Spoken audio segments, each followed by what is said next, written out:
한국 교회 안에 희망을 심어주고 또 좋은 모델이 되고 있는 분당 우리 교회, 부족한 제가 와서 말씀을 나누게 돼서 영광으로 생각합니다. 한 번의 예배가 아닌 성령의 기름 부으심의 은혜가 우리 가운데 함께하는 귀한 예배가 되었으면 좋겠습니다. 우리 잠깐 기도하겠습니다. 사랑의 하나님, 하나님의 은혜와 사랑을 참으로 감사합니다. 여기 하나님을 사랑하고 교회를 사랑하는 당신의 귀한 백성들이 함께 머리를 숙였습니다. 하나님께서 하늘문을 여시고 우리 모두에게 신령한 은혜를 도하여 주옵소서. 살아계신 우리 주 예수 그리스도의 이름으로 기도드립니다. 아멘. 1935년 12월 30일 평안남도 도지사 야스다케의 신사참배 강요를 거부하자 항무국장 와다나베를 보내서 회유를 했을 때도 여전히 타협하지 않고 그를 돌려보낸 이후 그는 책상에 앉아서 다음과 같은 편지를 보냅니다. 숭실 학교 교장 조지 맥큐니였습니다. 나는 아무것도 잘못하고 있다고 생각하고 있지 않기 때문에 두려움은 없습니다. 세상 사람들의 말과 같이 하여 또한 저항이 가장 적은 길을 걷고 원리를 왜곡하여 사는 것은 무엇보다도 용이하겠죠.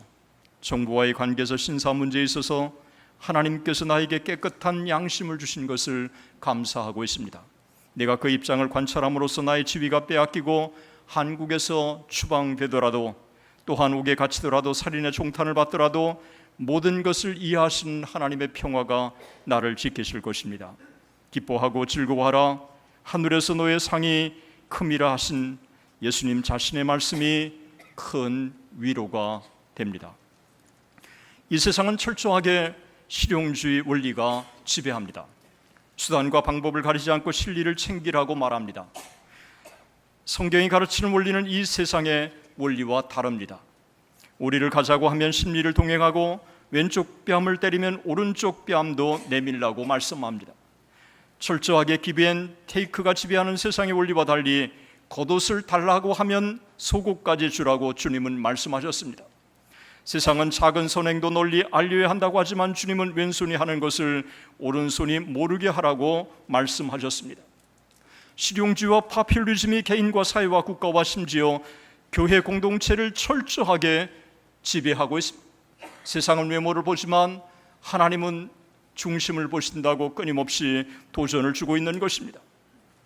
에베소 교인들을 향해서 바울 사도는 이렇게 부탁합니다. 그러므로 어리석은 자가 되지 말고 오직 주의 뜻이 무엇인가 이해하라.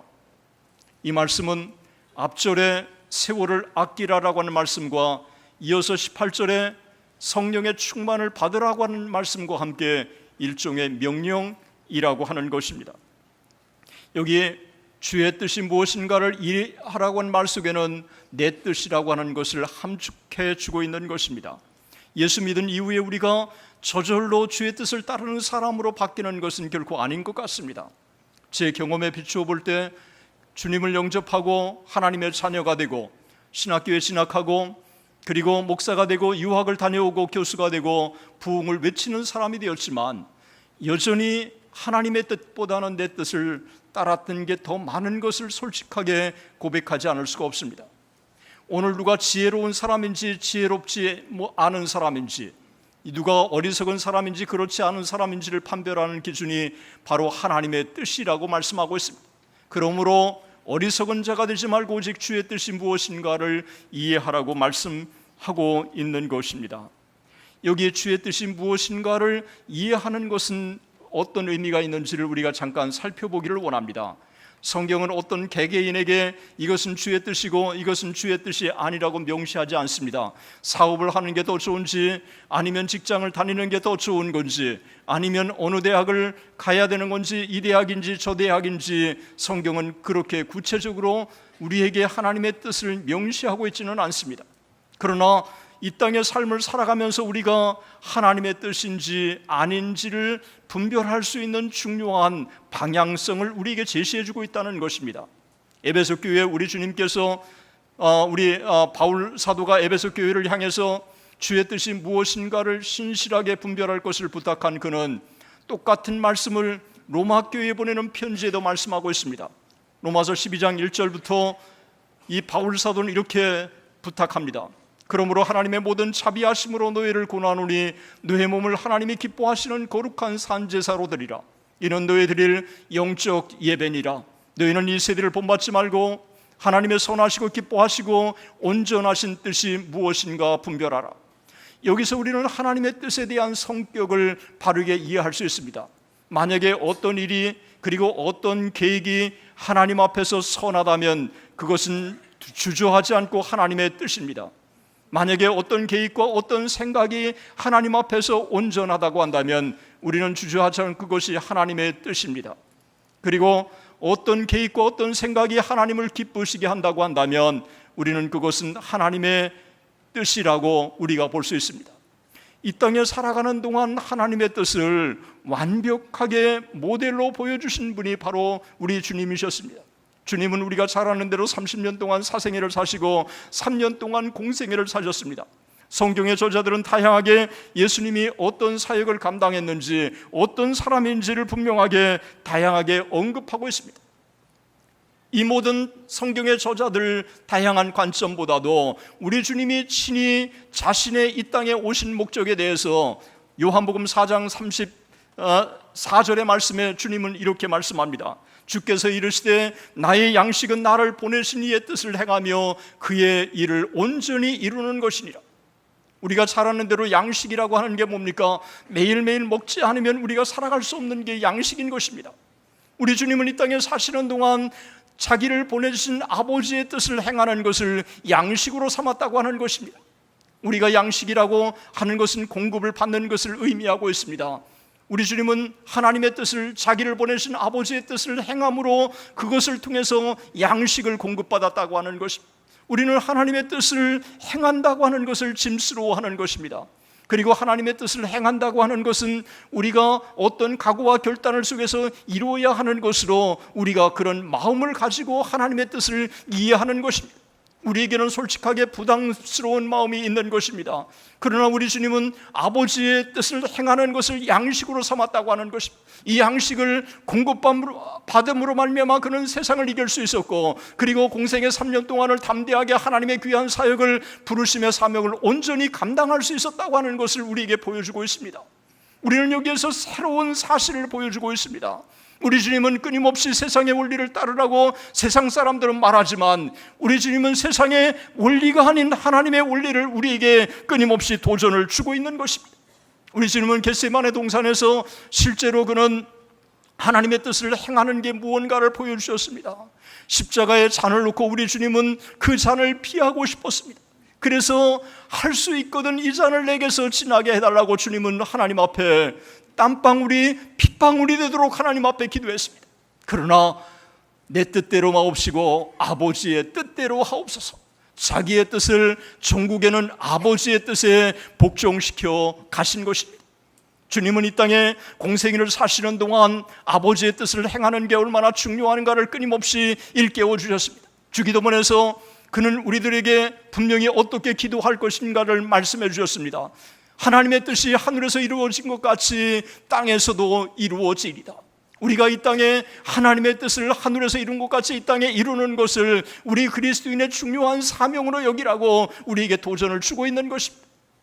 주님이 공생에 사시는 동안 마태복음 12장 후반절에 보면 한 번은 예수님의 어머니와 형제들이 예수님께 와서 사람을 보내서 우리를 잠깐 보자고 요청을 했을 때 우리 주님이 거기에 둘러있는 많은 사람들을 둘러보시면서 이렇게 말씀하셨습니다. 누가 내 형제요 자매요 부모냐고 말씀하시면서 아버지의 뜻을 행하는 자가 내 형제요 자매요 부모라고 말씀을 하신 것입니다.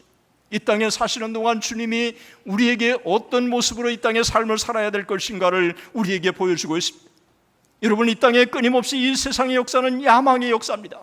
자기의 쾌락과 자기 자신을 만족시키기 위해서 이 땅에 역사는 존재하고 있는 것이, 그러나 성경은 우리에게 기독교 역사는 또 하나의 이 땅의 역사를 보여주고 있습니다. 그것은 이 땅에 사는 믿음의 많은 사람들이, 성경에 있는 수많은 사람들이 바로 아버지 하나님의 뜻을 따르며 살았다고 하는 것입니다. 구약의 다윗이 어땠습니까? 다윗이 어떤 사람을 살았습니까? 다윗이 시편 40편 8절에 그는 이렇게 고백합니다. 나의 하나님이여, 내가 주의 뜻 행하기를 즐기오니 주의 법이 나의 심중에 있나이다. 내가 주의 뜻 행하기를 즐기오니. 여러분, 다윗은 완벽하지 않았습니다. 다윗이 우리아의 아내 밧세바를 범했던 것을 우리가 너무도 잘 알고 있습니다. 전장에 자기의 충복 우리아를 전장에 보내고 그의 아내를 검탈한 사람이 다윗이었습니다. 다윗은 완벽하기 때문에 그가 하나님 앞에 그런 놀라운 칭찬을 받은 게 아니라고 하는 사실을 우리에게 보여주고 있습니다. 분명히 다윗은 하나님 앞에서, 그리고 이 땅에 사는 동안 수많은 약점들을 가지고 있는 사람이었습니다. 그러나 다윗을 어떻게 평합니까? 성경은 우리에게, 우리 주님께서 다윗을 보시면서 다윗은 내 마음에 합한 자라고 말씀하고 있습니다. 다윗이 내 마음에 합한 자가 될 수 있었던 게 뭘까요? 인간의 약점에도 불구하고 그가 하나님 앞에 하나님의 뜻을 이루는 삶을 살려고 그의 일생을 그렇게 고군분투했다고 하는 것을 보여주고 있습니다. 여러분, 한국에 파송된 선교사들 보면 다 20대였어요. 그리고 그들은 많은 약점을 가진 사람들이었어요. 그렇지만 그들의 생애에 공통적인 게 하나 있습니다. 그것은 사명에 살았다고 하는 것입니다. 한국에 파송된 선교사들에 있어서 20대 정말 그들은 패기가 있었고, 그리고 용기가 있었고, 그리고 무엇보다도 그들에게는 하나님의 뜻을 따르려고 하는 것들이 그들에게 있었다고 하는 것을 보여주고 있습니다. 1884년 9월 20일 한국에 입국한 호로스 알렌이 있었습니다. 이 호로스 알렌은 한국이 공식적으로 선교사로 입국할 수 없기 때문에 공관의 자격으로 한국에 입국한 사람이었습니다. 그가 입국하고 나서 얼마 안 있다가 1884년 12월 4일 날 갑신정변이 나서 많은 사람들이 죽음을 당했습니다. 그래서 제물포로 피신을 갔고, 그리고 심지어는 일본으로 피신을 갔습니다. 그런 와중에 외과 의사로서 현장을 지키는 게 자기에게 주어진 사명이라고 생각하고 그는 하나님 앞에 기도하면서 그 현장을 지킵니다. 그가 일기에 이렇게 써 있습니다. 우리는 포기하려 해도 할 수 없으며 포기할 수 있어도 포기하지 않을 것이다. 나는 바로 이런 일을 하러 온 것이다. 나는 이 상처 입은 사람들을 내버려 둘 수 없다. 우리는 옛 깃발이 날리는 공사관에 살면서 은혜로운 아버지께서 우리를 돌보시리라 믿는다. 저는 롤플레이를 해봐요. 만약에 저 같으면 제 생명을 먼저 구해야 될 거라고 여겨져요. 내가 살아야 계속해서 이 땅에 선교 사역을 하지 않습니까? 제 생명이 보존돼야 선교도 하고 하나님의 복음을 증거하지 않습니까? 하나님, 그러면서 저 같이 피신할 수 있을 거라고 생각. 그러나 알렌은 그렇게 생각하지 않아요. 하나님이 내게 어떠한 상황에서라도 나를 이 땅에 보내주신 것은 주님이라고 생각하고 그 위기 속에서 흔들리지 않고 하나님의 복음을 증거하는 것을 자신의 생명으로 여겼다고 하는 것입니다. 여러분, 기독교 2000년 역사를 돌이켜보면 바로 평범하지만 하나님의 뜻을 순종함으로 비범하게 쓰임받은 역사가 바로 성경의 역사고 기독교 2000년의 역사라고 하는 것입니다. 여러분, 종교개혁자들이 어떻습니까? 마틴 루터가 어땠고 요한 켈빈이 어땠습니까? 요한 켈빈은 제네바에서 27살에 그가 제네바의 개혁을 위해서 갔지만 그 제네바 교회가 그를 추방을 했습니다. 견딜 수가 없어서 그는 눈물을 흘리며 3년 동안 부처 밑에서 스트라스부르크에서 3년 동안 유배 생활을 했습니다. 눈물로 하나님 앞에 기도하며 그가 피난민 교회를 돌보면서 하나님 앞에 하나님의 뜻을 구했습니다. 그가 3년 후에 스트라스부르크에서 1541년 그를 다시 불렀습니다. 가고 싶지 않았습니다. 다시 간다고 하는 것은 그에게 너무도 큰 고역이었습니다. 그러나 그는 결국 하나님 앞에 순종합니다. 그리고 가서 제네바의 위대한 개혁을 이룹니다. 17년 후에 켈빈은 시편 주석에서 이렇게 썼습니다. 비록 그 교회의 한의가 내게 너무나 소중해서 그것을 위해서라면 아무 어려움이 없이 내 목숨을 내놓을 수 있지만, 소심함 때문에 나는 내가 그렇게 무거운 짐을 질 수 없는 많은 이유들을 생각해내었다. 그러나 의무감이 나를 압도하여 결국 나를 강탈당했던 내 양떼들에게 돌아가게 되었다. 나는 슬픔, 눈물, 그리고 커다란 근심과 불안 속에서 이러한 결단을 하였다. 이 일에 주님이 나의 증인이시다. 그는 제너바로 돌아가고 싶지 않지만 그는 눈물을 흘리며 하나님 앞에 기도하는 가운데, 슬픔 가운데 제너바로 돌아갔어. 그런데 제너바에 돌아가서 어떤 일이 벌어졌습니까? 요한 낙스의 말을 빌린다면 사도시대 이후에 가장 완벽한 학교가 되었고, 제너바는 종교개혁의 요람이 되었고, 수많은 사람들이 종교개혁의 켈빈의 정신을 그가 받아서 각자 자기의 고향으로, 자기의 나라 돌아와서 종교개혁을 이루는 원동력이 됐던 것입니다. 막스 웨버의 말을 빌린다면 칼빈주의야말로 자본주의와 민주주의의 뿌리가 된다고 하는 것을 고백하고 있는 것입니다. 싫지만 하나님의 뜻에 순종했을 때 하나님이 그를 통해서 위대한 역사를 이루어 가시는 줄로 믿습니다. 이게 하나님이 하시는 일인 줄로 믿습니다. 여러분, 제가 5년 6개월 전에 대장암 진단을 받았어요. 그러니까 이틀 후에 폐암 진단을 받은 거예요. 대장암 진단을 받고 세브란스 병원에 그 이강영 선생님이 혹시 모르니까 가슴을 한번 찍어보자고 그러는 거예요. 가슴을 마침 금식하고 갔기 때문에 가슴을 찍어서 그 다음 날 제가 선생님 뵈러 갔더니 그 선생님이 그러시는 거예요.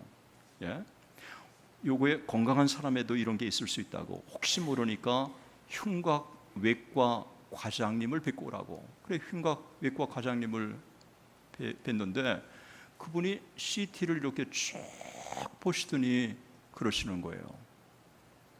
암이 아닐 수도 있지만 내가 볼 때 100% 암입니다. 나는 세상에 그런 진단은 처음이에요. 아마 앞에 말은 저를 위로해 주려고 했던 것 같고요, 뒤에 말은 의사의 소견이 있던 것 같아요. 여러분, 하루 밤 사이에 2개의 암의 진단을 제가 다 받았어요. 제 생명이 제 것이 아니라고 하는 생각이 그때 깊이 들기 시작했어요. 여러분, 지난 5년 6개월 동안 하나님께서 저를 버틸 수 있도록 해주시고, 그리고 이렇게 하나님이 치료해 주신 것에 대한 감사함이 저를 지배하면서요, 그 이후에 제 시각이 달라졌어요. 내가 주어진 이 시간은 하나님께서 잠시 내게 맡긴 시간, 나는 시간의 청직이라고 하는 생각을 갖기 시작했어요. 우리는 영원히 살아가는 게 아니라 하나님이 이 땅에 유한한 인생을 살도록 우리에게 인생의 시간을 맡겨주신 줄로 믿습니다. 우리는 동시에 우리에게 주신 물질도 마찬가지인 것입니다. 우리에게 주어진 물질과 우리에게 주어진 시간을 내 마음대로 쓰도록 하는 게 아니라, 믿음의 사람들은 나를 구원해 주신 하나님의 은혜에 감격해서 그의 나라와 그의 의를 위해서 우리의 시간과 우리의 물질을 사용해야 되는 줄로 믿습니다. 이걸 끊임없이 성경은 우리에게 도전을 주고 있는 것입니다. 여러분, 이 땅에 살아가는 동안 우리에게 많은 도전들을 우리에게 주시면서 성경은 우리에게 말씀해 주고 있는 것입니다. 여기에 주의 뜻이 무엇인가를 이해하라고 한 말 속에는 단순하게 이해하는 차원에 머물라고 하는 것은 아닙니다. 이해하고 그 다음에 실천에 옮기라고 하는 것을 말씀해 주고 있습니다. 제가 한 주간 보네포의 나를 따르라고 하는 이 책을 읽으면서 제가 오래전에 읽었던 그 감동이 다시 제 안에 오기 시작했어요. 보네포가 이렇게 얘기를 합니다. 은혜를 값싸게 보는 우리의 견해는 교회의 대원수임을 알아야 한다. 오늘 우리의 싸움은 은혜를 귀하게 얻으려는 싸움이다. 값싼 은혜는 싸구려로 팔아버리는 상품과 같은 것으로 억지로 내맡기는 죄의 사유요 성만찬이다. 값진 은혜는 무진장한 식료품 창고에서 물품을 내오듯이 생각 없이 교회에서 털어내는 은혜를 뜻한다.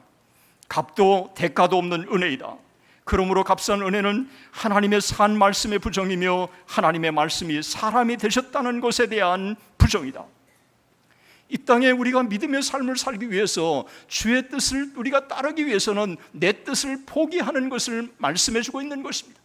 어쩌면 세상의 원리로 우리가 이해한다면 우리는 거기에 있어서 희생의 대가를 지불해야 된다고 하는 것을 전제해 주고 있는 것입니다.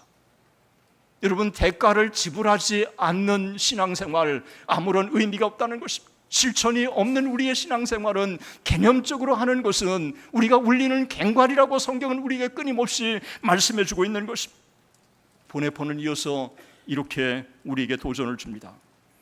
믿음의 사람들이 주의해야 할 것은 행동을 이상적 가능성으로 보지 말고 실제로 실천에 옮겨야 한다는 것이다. 예수의 영원한 말씀에 대한 적합한 대답은 오직 단순한 실천뿐이다. 예수는 말씀하시고 우리는 그 말씀에 순종해야 한다. 오직 실천에서만 예수의 말씀은 우리 중에서 영광과 능력과 권세를 보존할 것이다. 오직 행하느냐 행하지 않느냐 둘 중 하나만이 있을 따름이다. 문제는 실천할 생각이 없는 것이 아니라 실천하지 않는 것이다. 예수의 말씀을 실천하지 않고 그 말씀으로 오히려 다른 짓을 하는 자는 예수를 옳지 않다고 생각하는 자이니 산상수훈을 거부하고 행하지 않는 자이다. 우리가 하나님의 뜻이 무엇인지를 아는 차원에 머물지 않고 하나님의 뜻을 우리는 우리의 삶 속에 실천에 옮겨야 된다고 하는 것을 우리에게 보여주고 있는 것입니다. 하나님의 뜻을 행하면 손해처럼 보이지만 하나님께서는 결코 손해 나게 하지 않는 하나님이신 줄로 믿습니다. 하나님은 온전한 하나님이신 줄로 믿습니다. 하나님은 합력해서 선을 이루어 주시는 하나님이신 줄로 믿습니다. 여러분 아멘이세요? 제가 돌이켜보면 내 뜻을 따랐던 게 외형적으로 보면 성공처럼 보였어요. 그런데 내 뜻을 따른 경우에 성공한 케이스는 없어요. 선하신 하나님이 합력해서 선을 이루어 주셨기 때문이지만 제 경험으로 보면 좋은 결과를 얻은 케이스는 거의 없었던 것 같아요. 그런데 제가 가끔 주의 뜻을 따랐어요.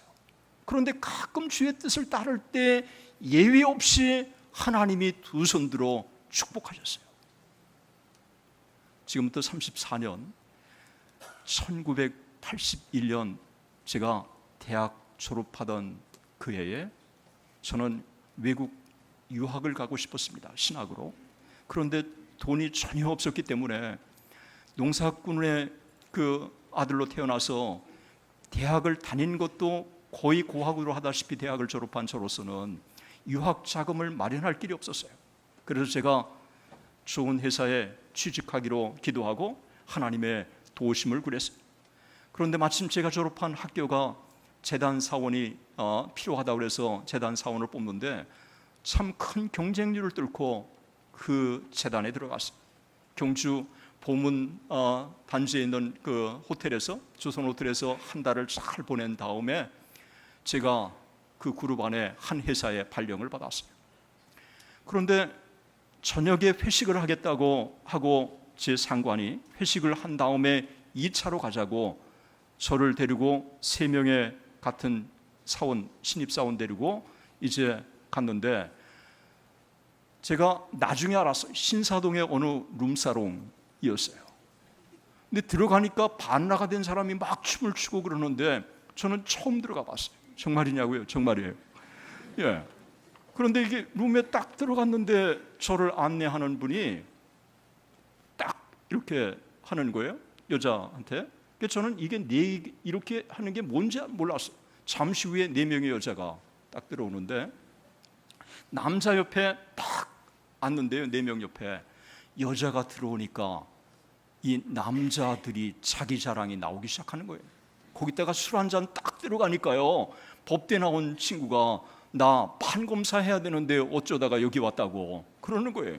저기 건너편에 있었던 그 신입사원이 좀 교만하다고 느꼈는지 술을 쫙 뿌리면서 야! 이러더라고요. 그러니까 자기가 또 모욕을 당한다고, 여자의 모욕을 당했다고 생각하는지 병을 딱 깨더니 그냥 거기서 싸움이 일어났어요. 피범벅이 됐는데요. 이 여자들은 늘 그런 걸 봐서 그런지 아저씨들 왜 그래요? 아저씨들 왜 그래요? 당당한 거예요. 저는요, 술을 먹지 않고, 물론 제가 같이 앉아있지만 술을 먹지 않고 제가 깊은 고민에 빠졌어요. 내가 이들과 함께 회사를 다니려면 술을 배워야 될 거다. 술을 배우게 된다고 한다면 돈을 버는 것은 너무너무 요원할 것이다. 그리고 이들과 함께 술을 먹으면서 직장 생활을 한다고 하는 게 신앙 생활을 오히려 잃어버릴 것이다. 이런 것들이 밤새도록 저를 괴롭히기 시작하면서요, 외국에 유학을 갈 게 아니라 한국에도 신학교가 얼마든지 있는데 신학을 가도록 제게 도전을 주신 거예요. 그래서 다음 날 하나님이 저를 몰아가시는데 견딜 수가 없었어요. 그래서 제가 사표를 제가 위에 분한테 사표 내겠다고, 그러니까 그분이 그러시는 거, 왜 이 좋은 직장 왜 어렵게 들어왔는데 또 발령받고 왜 다음 날 사표를 내느냐고 그러는 거예요. 그래서 제가 신학교를 가려고 그런다고 그랬더니 제 뜻을 굽힐 수가 없었던지 저를 전무한테 딱 데려가시더니 전무가 저를 보더니 왜 사표 내려고 그래? 예, 신학교를 가려고 합니다. 나 장로야, 장로. 여기 믿지 않는 사람들 다야, 다. 우리 이들 교회로 인도하자고. 제가 할 말이 없더라고요. 그래서 제가 뜻한 바가 있어서 그렇습니다. 제가 아주 너무 분명하게 말씀하니까 나가! 그러더라고요. 여러분, 정말 저는 그 회사에, 정말 재단에 너무 죄송해요. 왜냐하면 발령받고 그 다음 날 사표를 내고 월급 하나 받지 못했으니까. 하나님이 견딜 수 없게 몰아가신 거예요. 그래서 제가 가까이에 다방에 가서 커피 살 돈도 없어서 엽차 하나 마시면서, 하나님 좋습니다. 내가 하나님의 뜻에 정말 순종하지 않을 수 없도록 몰아가셔서 제가 순종합니다. 그런데 제가 총신에 진학해서 등록금도 없습니다. 3년 동안 공부할 수 있는 학자금도 없습니다. 그 이후에 더 공부를 해야 되는데 유학 가는 길도 저는 어떻게 할 수가 없습니다. 하나님께 맡깁니다. 이러면서요, 그때 계획을 세웠어요. 신학교 들어가면 장학금을 받는다. 그리고 어학 준비를 계속한다. 졸업하자마자 미국에 유학을 간다. 유학해서 THM 공부하고 PhD 공부하고, 이렇게 딱 계획을 세웠어요. 여러분, 어떤 일이 벌어졌습니까? 하나님이요, 유학 마치고 딱 돌아오니까 6개월 차이만 딱 있게 신대원 3년 동안 감격의 그 공부하게 하셨어요. 하루에 3끼 밥을 먹어야 되는데 식권 살 돈이 없어서 한 끼를 먹어야 되는데, 하나님 앞에 아침이 더 경제적인지 점심이 경제적인지 저녁이 경제적인지 이것 때문에 고민했지만 하나님 앞에 너무너무 감격스러웠어요. 하나님이 내게 이 길을 다시 주신다고 해도 이 길을 가겠다고 하는 마음이 저를 벅차오르게 만들었어요. 신학교 3년 동안 내내 도서관에 살면서 하나님께 감사했고요. 그리고 유학을 가야 되는데 돈도 없지만 하나님이 비자를 받게 하시고 어드미션을 받게 하시고 미국에 가는 원웨이 티켓만 딱 주시고, 그리고 미국 가서 공부하시는데요, 하나님이 딱딱 인도해 주시는 거예요. 어쩌면 푸른 초장과 잔잔한 물가로 제 손을 잡으시고 인도하시는지 모르겠어요. 저는 유학 5년 반 동안, 내내 유학 5년 반 동안이 하나님 앞에 간증의 삶이에요. 하나님이 부족하지만 하나님 앞에 더 큰 그릇이 되겠다고 유학의 마음을 가지고 하나님 앞에 기도하며 결단했을 때, 지극히 부족하지만 하나님이 부족한 저를 통해서 하나님이 더 큰 길을 인도하시고 하나님의 말씀을 전할 수 있는 기회를 주시고 신학교에서 강단에서 가르칠 수 있는 기회를 주셨습니다. 저만 특별히 사랑할까요? 우리 하나님은 당신의 백성들에게 나만 특별히 사랑하는 것 같은 특별한 사랑으로 모든 백성들을 사랑하시는 줄로 믿습니다. 이게 하나님의 은혜인 줄로 믿습니다. 이 땅에 살아가는 동안 우리는 손해처럼 보이지만 하나님의 길을 따르고 그 길을 순종했을 때 하나님이 우리의 생각을 넘어서 더 크고 놀랍게 역사하시는 줄로 믿습니다. 이게 하나님의 원리인 줄로 믿습니다. 세상은 끊임없이 실용주의로 가라고 말씀하고 있습니다. 그리고 혼합주의로 가라고 도전하고 있습니다. 그리고 자기의 실리를 챙기라고 말씀하고 있습니다. 그러나 세상은 그런 원리를 따르라고 하지만 우리 주님은 끊임없이 성경적인 원리를 우리에게 도전해 주고 있는 것입니다. 저는 정말 주의 신학교의 교수로 부름 받은 다음에 제 뜻을 따른 경우가 또 참 많았어요. 그런데 가끔 주의 뜻을 따른 경우가 있는데 예외 없이 하나님이 축복하셨어요. 10년 전 2005년 5월 11일을 잊을 수가 없습니다. 한국교회 이단이라고 평가하고 있는 그 이단이 우리 교단 안에 들어오게 되었다고 하는 이 소식을 뉴스앤조이에 난 기사를 한 제자가 제게 갖다 주셨어요. 제가 확인해 보니까 정말 이단으로 평가받고 있는 그 이단이 우리 교단에 들어오기로 어떤 노예를 통해서 결정했다는 것입니다. 저는 견딜 수가 없었어요. 하나님 앞에 기도하고 그러면서 갈라디아서 1장 6절에서 10절까지의 말씀으로 하나님이 제게 도전을 주셨어요. 다른 복음 어나더 가스플이라고 하는 제목을 가지고 그날 설교를 했을 때 하나님께서 제게 무섭게 도전하셨어요. 그리고 강단에서 아주 신랄하게 이단성을 지적하는 메시지를 전했어요.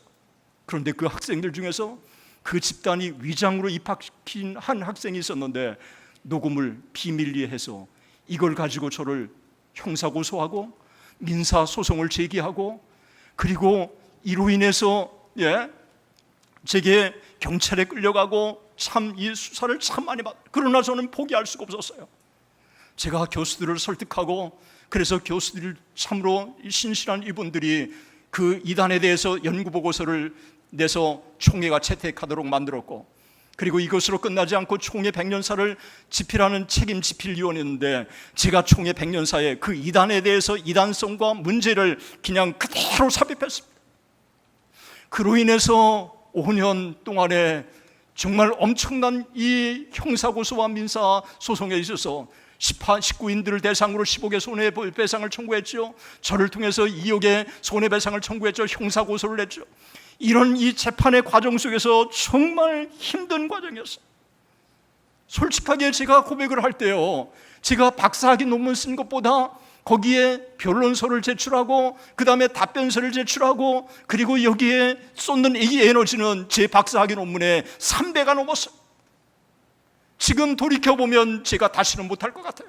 그러나 그 당시 하나님이 저로 하여금 한국교회사를 가리키는 사람이 한국교회 이단을 분명히 연구한 사람이 어떻게 그 이단이 우리 교단에 들어온 것을 방관할 수 있는지 견딜 수가 없었어요. 하나님이 제게 도전을 주시는 대로 저는 강단에서 외쳤고요. 그리고 5년 동안 이들과 싸우며 하나님 앞에 나갔을 때요, 하나님이 완벽하게 대법원에서 승리하게 하시는 줄로 믿습니다. 우리는 부족하지만 하나님의 뜻에 순종했을 때 하나님이 부족한 우리를 통해서 하나님이 영광을 받으시는 줄로 믿습니다. 우리가 이 땅에 자녀를 키울 때도 마찬가지인 것입니다. 목사님들이나 여러분 중직자 많은 분들이 대학을 가고 봐야 된다. 교회는 천천히 섬기고 적게 섬기고 시간 투자하지, 공부하라. 여러분 그렇게 해서 지금까지 좋은 대학에 진학했는지 모르지만 그들이 신앙을 떠난 경우가 얼마나 많습니까? 미국에 이민을 갔던 많은 사람들이 자녀들 교육 때문에 이민을 갔지만 여러분 통계에 의하면 대학을 진학하고 나서 95%가 교회를 떠난다고 말씀하고 있습니다. 어떤 목사님이 정말 눈물을 흘리면서 자녀 때문에 미국에 이민 왔는데 그리고 교육을 시켜서 좋은 대학에 보냈는데 그리고 좋은 직장도 얻었는데 그들이 교회를 안 다닌다고. 제가 목사님이니까 제가 솔직하게 얘기합니다. 어떻게 합니까? 라고 하는 얘기를 드렸습니다. 여러분, 하나님 앞에 우리가 자녀들의 교육도 하나님의 뜻에 따라 순종하고 교회의 중심으로, 신앙 중심으로 도전을 줄 때 그들이 철이 나서 더 열심히 공부하는 줄로 믿습니다.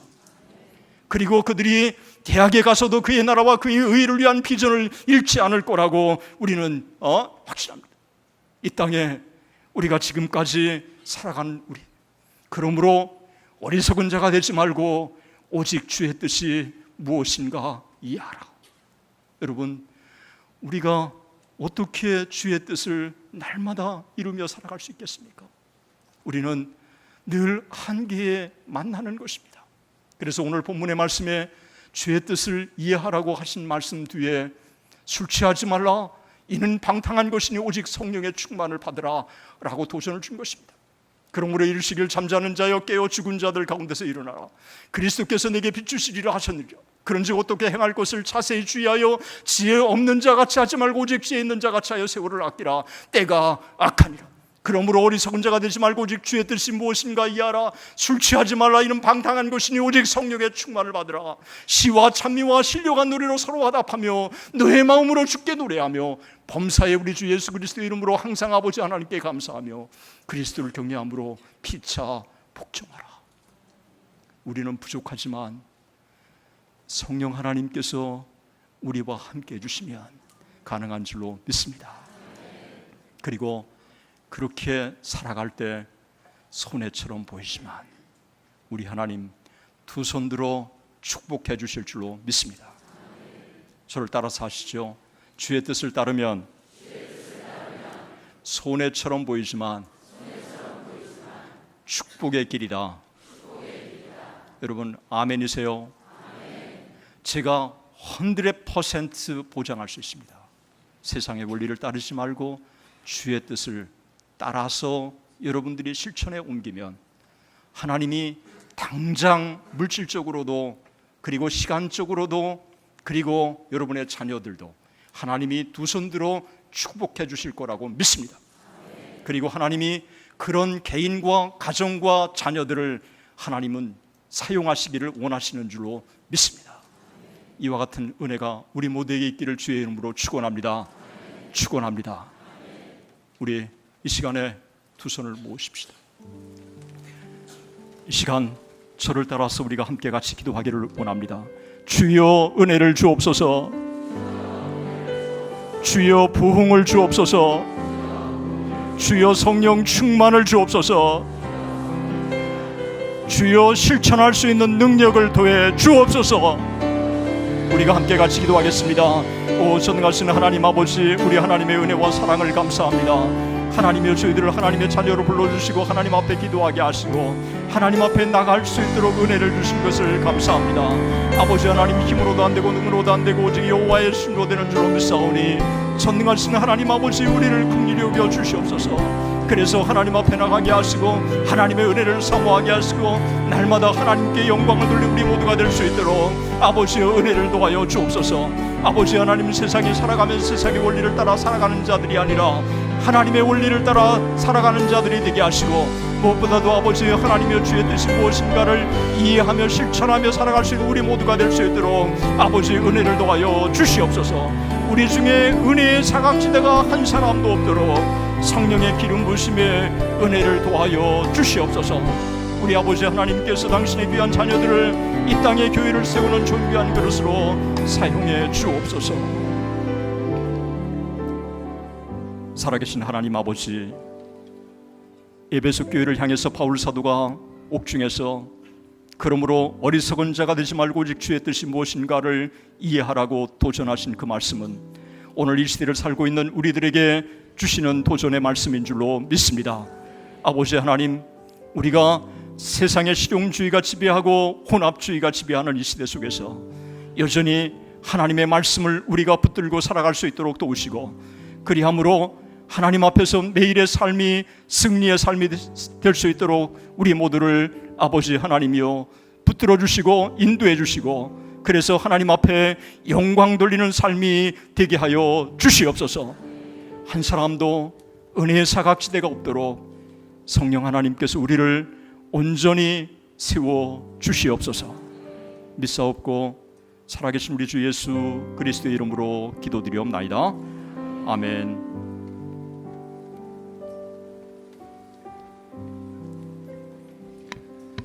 우리 주신 말씀 기억하시면서 자리에서 다 같이 일어나셔서 찬송가 453장 함께 찬양하시고 목사님 나오셔서 축도해 주심으로 예배를 폐하도록 하겠습니다.